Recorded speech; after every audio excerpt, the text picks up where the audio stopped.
sahabat semua, selamat datang kembali di Ghost Telling Story, sebuah channel yang hanya akan menyajikan tentang kisah-kisah horor atau mistis.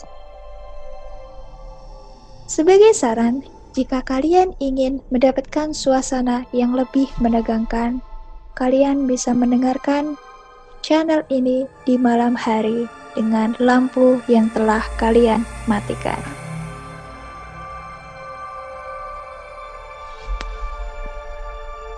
Baik sahabat, kali ini aku akan membagikan sebuah cerita tentang pengalaman seram saat memancing di malam hari. Aku hobi memancing, mungkin karena orang-orang di sekitarku juga mempunyai hobi yang sama. Sebenarnya bagiku, memancing lebih enak dilakukan di malam hari. Tetapi karena aku masih seorang pelajar menengah akhir, memancing di malam hari hanya bisa dilakukan di akhir pekan. Seperti biasa, pada Sabtu malam, aku memiliki jadwal memancing bersama teman-temanku. Tetapi tidak disangka jika Sabtu malam itu menjadi pengalaman yang tak terlupakan bagiku. Malam itu, aku bersama 3 temanku berencana memancing di sungai yang lumayan jauh dari tempat tinggalku. Semua perlengkapan telah kami cek, mulai dari perlengkapan memancing, perbekalan, dan lain sebagainya. Kami berempat berangkat menggunakan sepeda motor. Kami memang sudah terbiasa memancing di tempat-tempat yang terbilang menakutkan. Untuk pengalaman supranatural sendiri, sepertinya masing-masing sudah pernah mengalaminya, hanya sebatas dilempari batu dan diberi tanda bau-bau asing, tetapi tidak ada yang pernah melihat wujud-wujud dari sosok tersebut.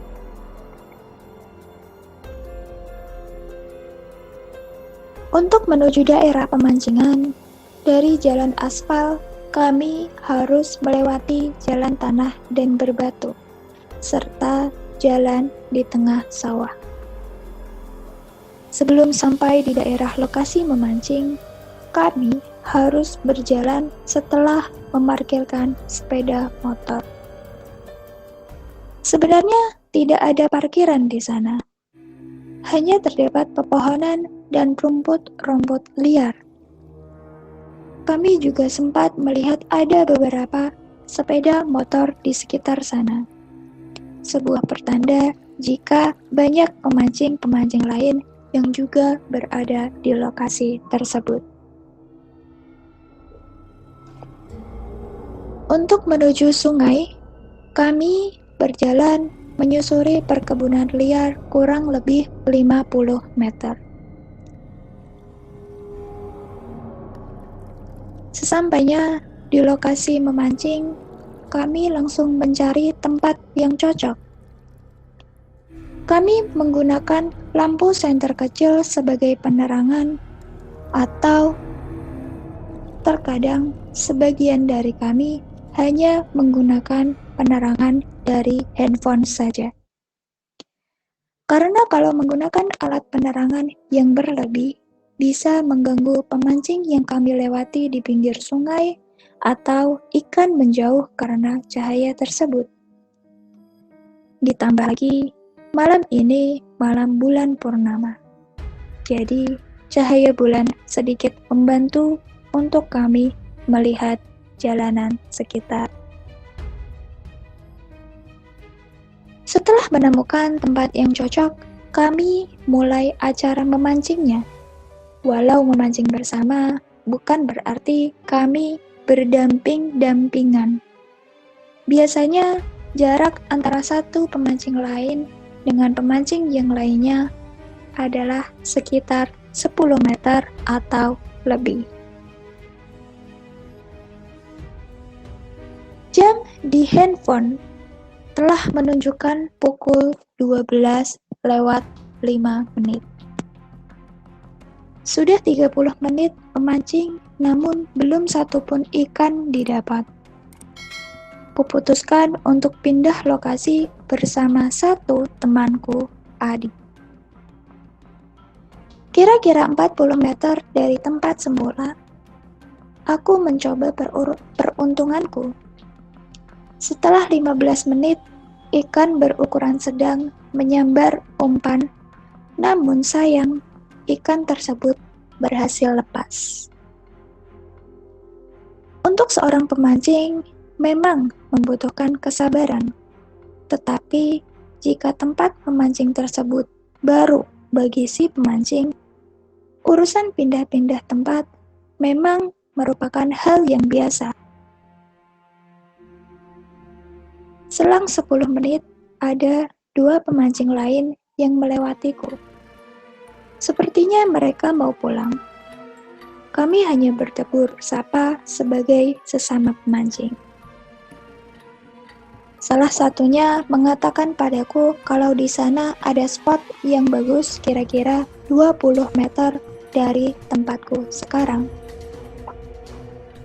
Aku pun berinisiatif pindah lokasi lagi.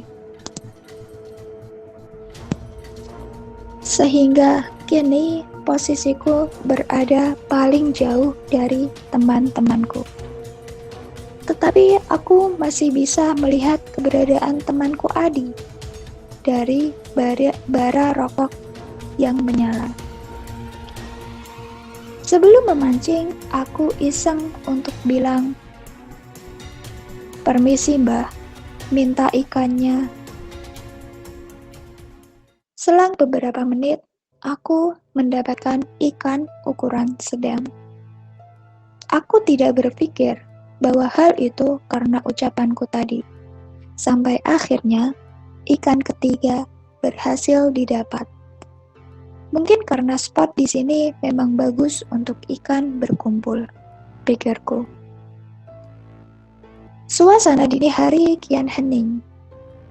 Kuperiksa jam di handphone menunjukkan pukul 1:10. Aku mulai berpikir ada yang aneh karena sudah 5 lebih ikan yang kudapat dan 2 ikan terakhir tidak menunjukkan perlawanan saat ditarik.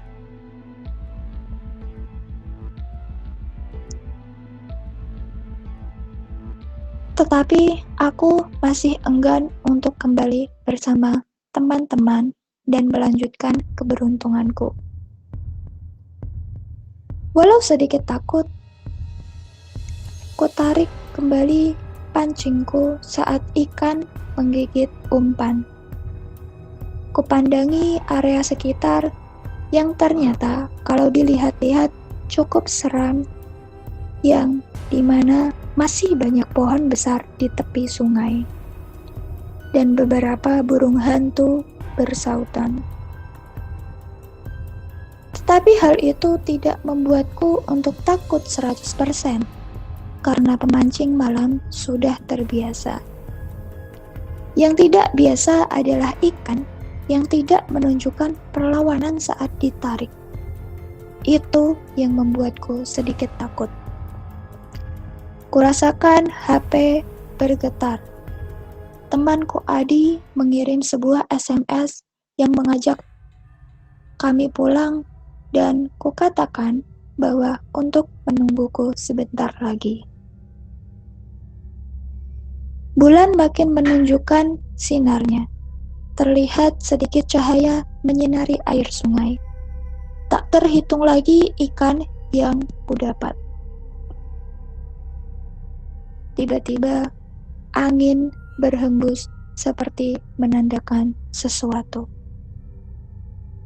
Kulihat langit tak ada awan mendung, ditambah lagi sudah 15 menit ikan belum menyambar umpanku, dan sesaat membuat bulu kuduku merinding. Perasaan aneh mulai muncul dan pikiranku tidak fokus lagi untuk memancing.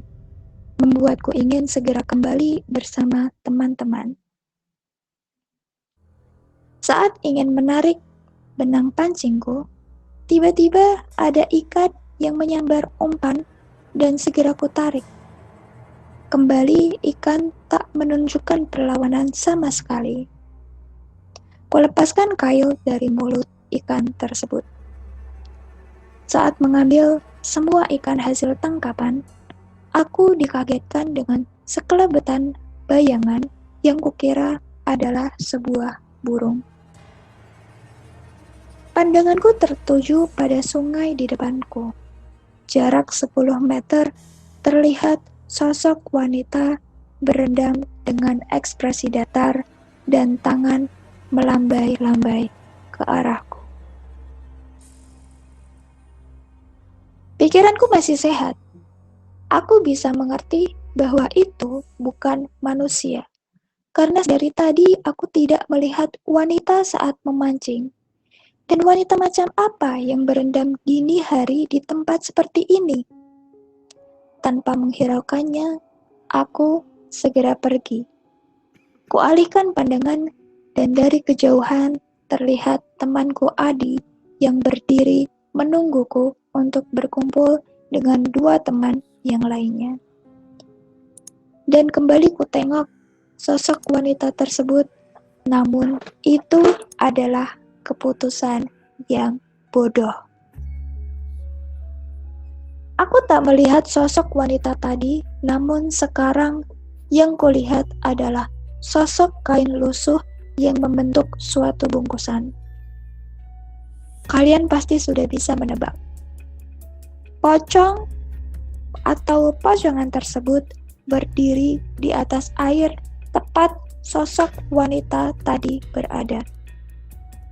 Pandanganku kabur, dan secepat kilat kualihkan pandanganku dan segera berlari. Walau sepersekian detik melihat, namun aku yakin bahwa itu adalah sosok pocong. Aku berlari dengan penerangan tipis dari sinar rembulan sambil memperingatkan temanku Adi. "Lari! Ada pocong!" teriakku. Dan seketika temanku berlari sambil membuang rokoknya. Kami berdua berlari seperti anak kecil yang ketakutan, dan tak habis pikir kami bisa melewati perkebunan liar tanpa lampu senter ataupun HP. Aku tak peduli lagi dengan hal sekitar, apalagi menengok ke belakang. Yang kuharapkan pocong itu tidak mengikuti kami. Kedua temanku sudah terlihat sedang menungguku di motor. Mereka melihat kami berlari dari kejauhan. Mereka keheranan. Mereka ingin bertanya apa yang sedang terjadi, namun segera kupotong dan kukatakan untuk segera pergi jauh dari sana. Aku tidak ingin mengambil resiko untuk memberitahu kejadian tadi saat mengendarai sepeda motor karena takut mereka panik. Walaupun aku sendiri panik karena ketakutan. Sesampainya di jalan raya, aku menceritakan semuanya dan mereka pun kaget. Setelah membicarakan semuanya, kami sepakat untuk membuang semua ikan hasil tangkapan malam ini. Kami hanya ingin mencari aman, dan pengalaman tersebut membuatku lebih berhati-hati lagi dalam bertutur kata. Walaupun selama ini sudah berhati-hati, tetapi yang namanya manusia tak luput dari kesalahan. Terima kasih telah mendengarkan channel ini, dan sampai jumpa di cerita selanjutnya.